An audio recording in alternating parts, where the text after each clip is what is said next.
Deep in the heart of the forest, where the sunlight barely pierced the thick canopy, stood an abandoned house. Its windows were shattered, its roof sagged under the weight of time, and its walls were cloaked in ivy.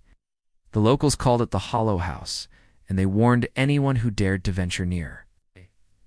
But Emma, a curious photographer, couldn't resist its eerie allure. One crisp autumn afternoon, Emma trekked through the woods, her camera slung over her shoulder. The air grew colder as she approached the house, and the forest seemed to fall silent, as if holding its breath. The front door creaked open with a gentle push, revealing a dim interior filled with dust and decay. Inside, the air was heavy, and the faint scent of mildew mixed with something metallic. Emma snapped photos of the peeling wallpaper, the broken furniture, and the staircase that spiraled into darkness. But as she explored, she began to hear whispers, soft, indistinct murmurs that seemed to come from the walls themselves. "Leave," the voices hissed. "Leave now." Emma shook her head, blaming her imagination. She climbed the stairs, each step groaning under her weight. The second floor was worse. The walls were covered in strange symbols, carved deep into the wood. The whispers grew louder, more urgent. "Get out!"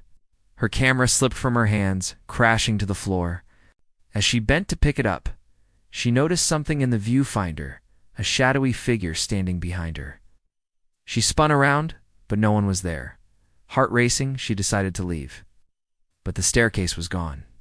In its place was a solid wall, the symbols now glowing faintly.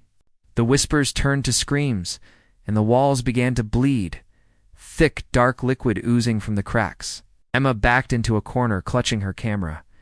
The shadows around her shifted, forming shapes that lunged and retreated. She closed her eyes, praying it was a nightmare. When she opened them, she was outside, lying on the forest floor. The house stood silent and still, as if nothing had happened. Relieved, Emma stumbled to her feet and ran, not stopping until she reached her car. Days later, she developed the photos. In every shot, the same shadowy figure loomed in the background, its hollow eyes staring directly at her. That night she heard the whispers again, this time in her own home. And when she looked in the mirror, the symbols from the house were carved into her reflection's skin. The Hollow House had claimed another soul.